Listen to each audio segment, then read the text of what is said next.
Why do so many creators work 10 times harder than they really should and feel they're getting nowhere? Well, we're going to cover that in today's podcast. And a lot of that has to do with shifting how your mind works, especially if you're not an entrepreneur and you haven't done a business before. You're going to have a lot of mental shifts. Don't worry, and I'm undergoing this process myself, so I understand what it feels like to have zero to no interaction and then changing some of your strategies to improve, and then even changing those strategies and continuing to grow and continuing to find a more organic approach. Start unpacking this experience I have working with digital entrepreneurs. Well, entrepreneurs in general. I'm using the word digital entrepreneurs to refer to content creators or bootstrapped entrepreneurs. Especially in this digital environment, you're kind of like everything is bootstrapped, and that's good. That means that you're not spending thousands and thousands of dollars on ads, probably because A, you don't have that money, or B, you want to focus on growing and expanding your business. And doing so is going to take a little bit of ingenuity, and I'm here to help you. Most content creators that I've interviewed or been working with and trying to figure out their strategy, I've discovered that a lot of them are missing some key components. Not just key components, many of them just hope and pray that one platform will do everything. And even in that way, one marketing strategy will do everything. And I have to tell you, we've moved beyond social media into interest media, which is a huge benefit. I'm about to talk about that in just a minute. But what's worse is if your content strategy relies on someone else's platform. And so I always encourage content creators to have a multi-pronged strategy, a strategy that allows you to funnel, if you will, funnel these. And we've talked about funnels before on this podcast. We've talked many times about how important it is for lead generation, for you to have a funnel, for you to have a process. I understand how important it is, so much so that I'm delaying my web design software as a service to include some very good automations in email marketing. So that way you can collect information, process the information, even working with some businesses to kind of curate what kind of information you can collect and offer you a better experience, that you can plug them in to an automation system that allows them to build a relationship with you more hands-off. You design and develop the automation system. Maybe you use AI, maybe you don't, and you partner and you create something. But in this case, you'll be able to use these automations to help take a email that you've got from social media, or you got from a campaign, you got from a form, collect that email address and put them through a 12, 24, 32 day automation that allows them to convert or at least build an established record with you.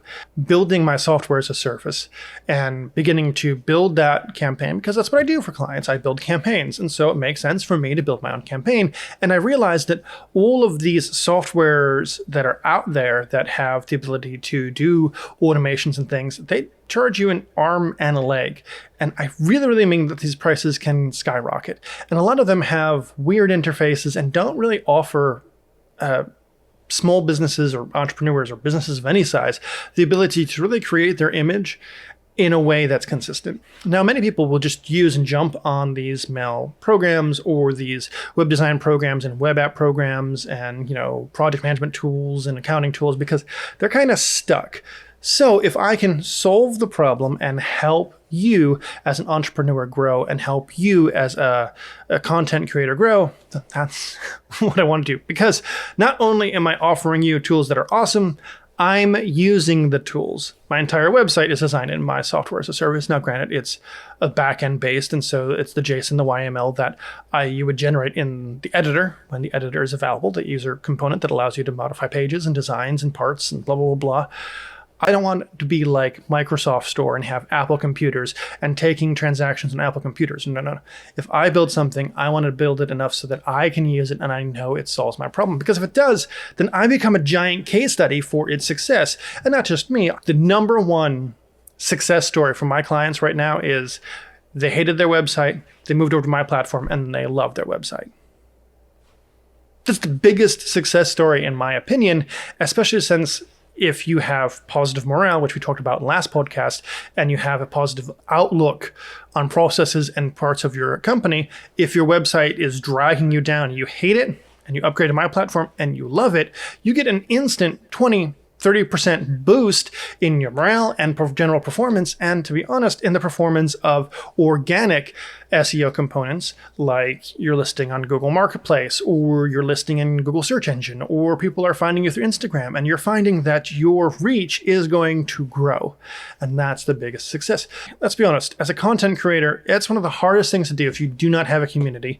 And even if you have a community, how do you build that community? I connected with a local Columbus, I won't call him a celebrity, but building a community, building a foundation, has lots of followers on Instagram, TikTok, LinkedIn, or not LinkedIn, but building a bunch of connections. But he's not monetizing, and they're not monetizing their position. Now, granted, monetization takes a little bit of an investment, and I understand. But I want to talk to you, content creator, who maybe has a community or is building a community and wants to be able to execute. According to ConvertKit's 2023 State of the Creator Economy, 61% of full-time creators feel financially insecure. The content creators I talk to, many of them are just generating content and have no partnerships. Or when they do get partnerships, they're not generating enough revenue so that they live on their own. They have to still have primary jobs and still have to have primary focuses. And many of those content creators are using, I got all these followers and I got all these likes, yay! And they're just not converting to being able to financially support you supporting your community. The big point here is, and we're not talking about capitalism and trying to turn a content creator into a multi-cash campaign. What we're trying to do is we're trying to help content creators that have built a community be able to survive and thrive with that community. Once you move from a day-to-day job, let's say 9 to 5, 9 to 3, or whatever it is, once you move beyond that 9 to 5, you're able to invest more time into the community, you're able to invest more time into that content and be able to grow your community. Especially if you're a content creator who has a cause, who say loves to help out youth and loves to support them and wants to prevent them from going through the same struggles that you had as a younger man or woman. Okay, great. If you're currently bound by 9 to 5, you're going to find that very difficult. So the idea that you're monetizing a platform, monetizing a content creation is bad, is the very first thing you need to change. You need to understand the love of money is the root of all evil. We're not asking you to fall in love with money and find creative ways and schemes and scams to get multiple money from all these people.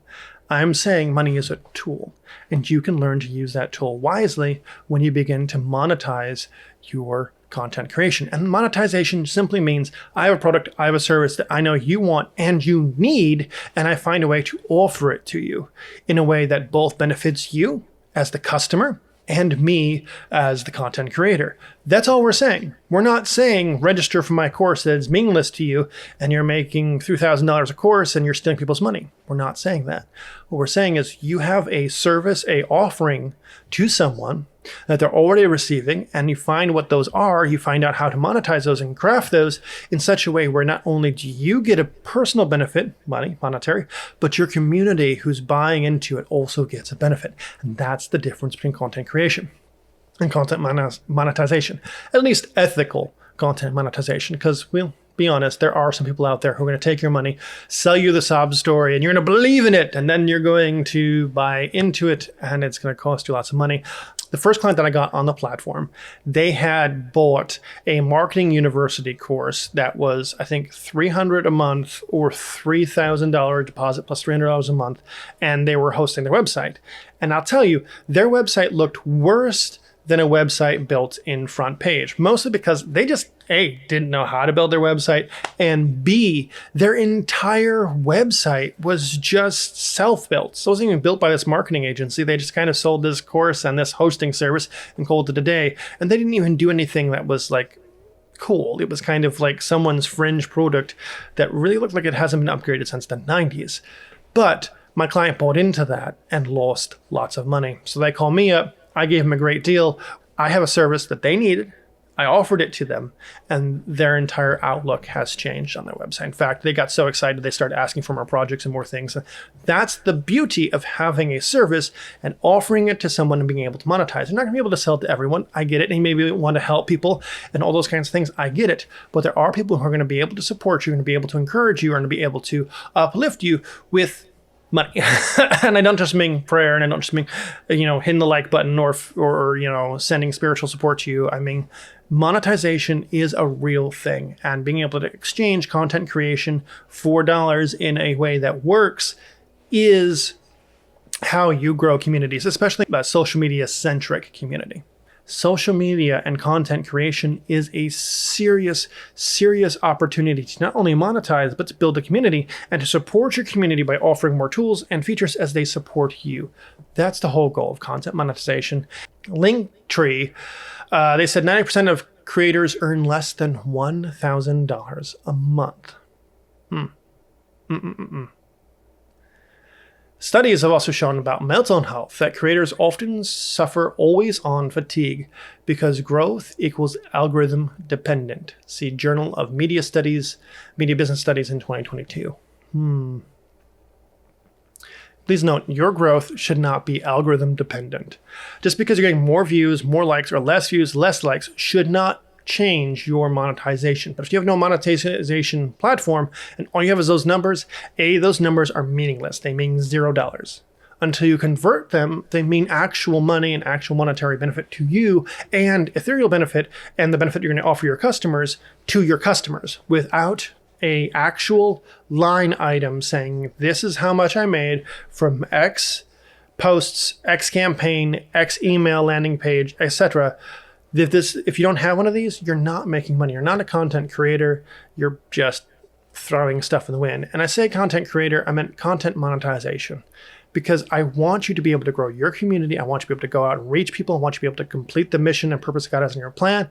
God has laid in your heart, but you can't do that broke. And so learning how to monetize, learning how to create is a very big important. So let's talk about some case study examples. We all know MrBeast. Right? Famously, people say that he's scaled because he just used the algorithm. The algorithm enhances his content, but he kept posting regularly, kept posting, nonstop. If you get depressed, if you're doing a podcast and let's say you're going through a lot or you just don't know what to talk about, find something to talk about. Open up a camera, be passionate about it, and share with your viewers how you want them to achieve X and achieve B, and you're going to change and transform their heart. That's going to give you viewers. It's going to give you trust. It's going to give you what we call social proof. It's going to give you the ability to be known, A, and B, it's going to be the ability, if someone goes in to find your product and service, they can see all the social proof that says, yes, this person knows what they're talking about, or at least I resonate with what they're talking about. Like I said, I'm not always perfect. I may not say the right things. That's okay. Do your research. I'm here to help you. You find something I said that is wrong? Great. Tell me. Help me out. I'll improve all the time. MrBeast scaled because he focused on reinvesting his profits back into his content. Big thing. Took his profits into his content. That's why he's able to offer those huge cash contests, take all this profit and funnel it back into his content, not just because of algorithm luck. Now, he does do thumbnail A, B, C, D, E, F, G testing. I think YouTube allows you to do 4 thumbnail testings, and you can do various types of content. You can see what performs, what doesn't perform. You can focus less on content that doesn't perform, and you can build a business on numbers, right? If it performs better, you're monetizing on ad revenue, so viewers and likes and shares and comments all equal to actual physical dollars. The more likes and comments you have, the more dollars you make. In that instance, through monetization. If you're not doing ad-based monetization, or you're doing lead generation, then posts should equal leads.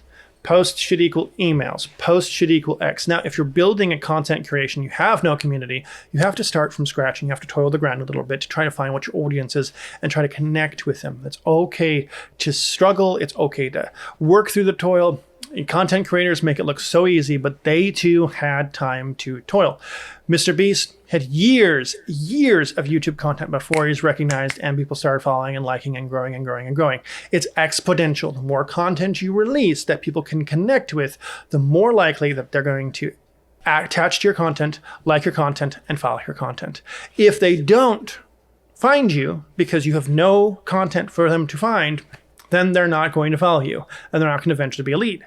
You need to craft a content strategy, even if it's a small one, even if it's creating a podcast and clipping it out and putting it on social media because that's what you have at the moment, and you're still building the grander content strategy of a software surface like this guy. Now, this particular podcast is part of the content strategy, but podcasts are slow burns and they take a very long time to grow and expand. Please don't think that a podcast is an easy button unless you already have a built community. Now, there was someone that just recently started a real podcast, but kind of had like a sort of podcast for years and years and years, and kind of had a consistent following, and then he upgraded to an actual real podcast. And let me tell you, that podcast is taking off because he has a community that wants to, this kind of content he's offering, wants to digest it, wants to listen to it, wants to hear it, and they're jumping on it like a bandwagon. And that's good because they have a community. Now, if you don't have a community, you have to build that community, and that takes time. And you have to be okay with playing the long game. It's chess, not checkers. You have to look at the board, make wise decisions. You're not going to be able to just king me at the end and call it a day. Content creation and content strategies are not checkers, it's chess. Well thought out, planned moves. Then there are people who make lots of money by delivering courses and memberships all through YouTube, sustainable and requires multiple streams. Okay, great. So you got people who use multiple streams, multiple platforms, social media, etc., lead generation, emails, and etc. They kind of build their courses out, kind of build that connection and be able to establish a rapport with their customer and being able to grow and expand. Patreon early adopters, Patreon. Many built six-figure memberships before the platform was even mature, proving you don't need polished tools to grow if your community is strong. If your community isn't strong, you have to build a community. Then there's a community build strategy. And building a community around your product, service, or brand identity is important. What you believe, who you are, what you support. Finding that community, finding that niche is important for you so that then you can take that community that you've built and pull it into a larger content creation monetization strategy. You have to understand, if you don't have a community, you have to build a community. This is assuming you've already built a community and working with you to monetize your community. So let's talk about the very first thing to do. And I tell everyone this, everyone, and you'd be surprised how many brick and mortar stores don't do this. Okay, I tell everyone this. First, stop chasing the algorithm, okay? Release content you know you value. You can use the algorithm to inform you on how to deliver your content, okay? The message doesn't change, but the method does. And now you have to build something called an email list.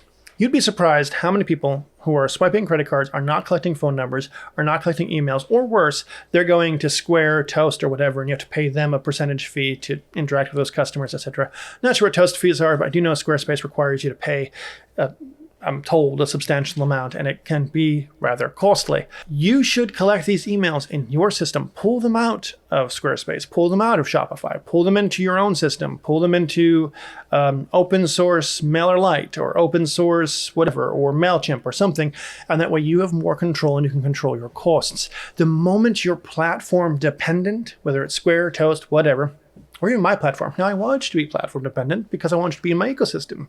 Because you're in my ecosystem, you use my products and services, and you'll use all of my products and services. Now, I want to offer you a whole lot of bang for your buck, but if you're vendor locked, you run the risk of, if you get banned, blocked, or whatever, to lose that information. At the very least, when someone does an order, scrape that email, save it in an Excel spreadsheet. Scrape the email, save it in an Excel spreadsheet. But most brick and mortars aren't even using that feature. Some are using rewards, and it's great, cool. Okay, they're using reward points, and they're getting phone numbers, and they're getting emails, but some are not. And if you're not collecting an email and you're not using the email, here's the biggest thing. I can't tell you, just in Columbus, just North High Street, Short North, some coffee shops, etc., who collect this information and do nothing with it. I think the only one I've ever received an email from or a text message from was Briso Coffee. That's it. And I'll be honest, I don't mind Briso Coffee showing up. It's like once or twice a month, or I think maybe bi-weekly. It's cool. It's coffee. So great. I don't mind, because I register for that. I value their coffee they made me, and I don't mind getting deals. Look, it's fiscally responsible for you not to pay retail price. And I understand sometimes you're going to be required to do so. Like if you register for software as a service, it's a flat fee. I get it. but that flat fee is well curated, etc. But if you got a discount code, use that discount code. There's nothing wrong with the discount code. If you go to McDonald's every morning for breakfast, go use the app. You get the discount codes. Maybe don't include your information, and maybe turn off location sharing so they're not selling your data to other people. Starbucks, if you buy coffee from Starbucks, use a Starbucks app. Great. You're making a lot of money. Chipotle app, I don't know. There are reward apps for everything. There's a local coffee shop down the street. I can get 5 coffees and I get another one free or something along those lines. Depends on how much money and how many cheese danishes I eat. But the point is, they found a way to encourage you to come back. And just so you know, you bake in the cost of those points into every purchase. So that way they're kind of being banked. So if you don't have the app, you're just losing money. You got to get an email list. Build an email list. How do I build an email list? Well, you build funnels, lead generation funnels. Okay, great. You offer a free thing, free exercise kit, free diet plan, a free website assessment rubric so that people can check box and say, okay, these are all the things you need to do. Great. You get their email. They enter their email. They confirm their email. They get their download. Fantastic. You have an email in your email list. Great. Not that complicated. However, doing that in any modern system, even WordPress, is the most complicated. And like I said here, like Squarespace offers you can get a discount code if you use it. I know a client that uses Squarespace. Now you're building an email, and now you have to build an email list. Now that you have an email list, you get 100, 200 people. Okay, you start sending them emails. What's that mean? Once a week? Twice a month, something on a regular basis, and that is not pushing a product or service you own. It's giving value while saying you can get more value. Think of it this way. Gym is stuck in my mind because I just did calisthenics yesterday. Man, that hurt. That's why this podcast is delayed, because I was supposed to record the podcast after calisthenics at 9 p.m. and I was like, no. Anyway, I went to sleep. I just laid in bed like, oh my God, I'm hurt for 4 hours. Bodybuilder content creator, or you're the calisthenics guy that I'm connected with and who's got a following and a community. Great. Okay. How do I create that email list? Okay, I'm going to offer you a free nutrition plan. Select your nutrition type. You're pescatarian, you're vegetarian, you're all the meatitarian. Okay, great. You select one of the 3. Great. Boom. Enter your email address, enter your name, hit submit, confirm your email. Great. I have your email. Now I'm going to send you every Tuesday or every Thursday, or every Tuesday and Thursday, I'm going to send you a couple tips. Okay, great. Here's the number 10 ways to increase your push-up count. Here's how you do a proper, sprint, whatever. And it just paragraph, 2 paragraphs, 3 paragraphs, boom. Quick, small consents. Here's my tip. Boom, boom, boom, boom. Written from your voice. Okay. So if you have to provide email copy to AI to write you voice because you're got writer's block, okay, that's fine. It exists there, but please modify it, please change it, please let it be connected to you, and then, add some products and services that are helpful, okay? Hey, if you're bodybuilding, I know those squat tips helped you. Hey, I got some supplements that help you. Here's a link, you get 10% off. Here's my protein. Here's my pre-workout. That's number 1, getting your emails. And number 2, okay, let's say you're launching a software as a service. And let's say you don't have a landing page. It's better to have a messy landing page and no landing page at all. Collect information, get people's interest, see who loves it, see who hates it, that kind of thing. Gather the information, get their email address, get them onboarded. When you launch, offer them a founder's discount. Hey, we just launched our service. You have this email list of 1,000 people. Great. 10 of them are going to pay $100 a month. Great. You just made $1,000. 2,000 email list. Okay, great. You just made $2,000. 50 email list. Great. You just made a whole lot of money. It is not a bad thing to keep growing your email list. Now, I understand people are afraid of spam and fraud and stuff, but there are some secret ways to get around having to put a CAPTCHA or one of those, is it spam detectors? And I will, as a software service, automatically do that. Maybe I'll walk you through some ways to prevent spam and fraud on your website. Because you put any form out anywhere, it seems like fraud says hello, and you get all bunch of automated entries. In fact, I have a honeypotted form that's been collecting data from IP addresses that are automatically entered into it, and I have a whole list of people who failed the spam check, and I'm adding them to a blocked IP address list. So, good luck, bots. It's nice knowing you. Part of my website has been killing bots, since 2021. Subscription first. Now that you have your email list, you might have some products or services that you're partnered with, a 10% discount code on XYZ. Maybe it's your own protein. Maybe it's books. Maybe it's guides. Maybe it's calendars. I don't know. Let's think subscription first. So the best way, if you have content in your strategy and there's a level up, right? Let's say you're doing regular meets and you have a community and you're teaching people how to build their body, how to make things work. And maybe there's some questions they have. How to do this exercise properly? Or better yet, what should I do daily? Can you create a plan? Can you do, okay, great. Boom, here's my subscription. It's $19.99 a month, less than a cup of coffee every day for a week at Starbucks or at any coffee shop for that matter. Okay, great, $19.99 or $9 a week. Why would I do $9 a week? There are 52 weeks in a year. There are 12 months in a year. You do the math. Most of the time, if you do month to month, you're actually losing 3 to 4 weeks of possible profit. I mean, it's giving people 3 to 4 weeks free. How does that work? Because month to month seems easier, seems better, but from a financial standpoint, you're actually losing money. So weekly subscription, smaller, make it make sense, and you make more money. Think about that. I understand content creation is a epic problem. Building community is a problem. Building a strategy that works for you is a problem. I've got a Reddit board. I want you to go ahead and hit the follow button. DM me on Reddit, JumpCutKing, DM me on X, DM me on Instagram. We'll get you plugged into the software servers when it comes out, A. And B, I'll be there to answer any of your questions. Hey, if it costs me less than 15 minutes, it's going to cost you nothing. You got a question, hey, how do I do this? What do you recommend for this? Great. Use me as a sounding board. I'm much better than the AI. I've got red hair. AI has none.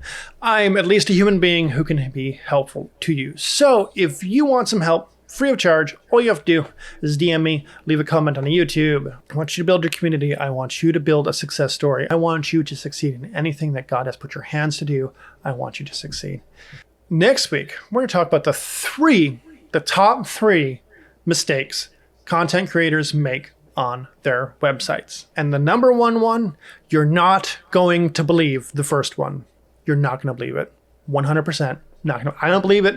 Every time I see it, I don't believe it. You're not going to believe it. So stay tuned this next week. Hit the follow button, hit the subscribe button, so you don't miss it. And of course, if you have content strategy questions, leave a comment, leave a post. I'm here for you.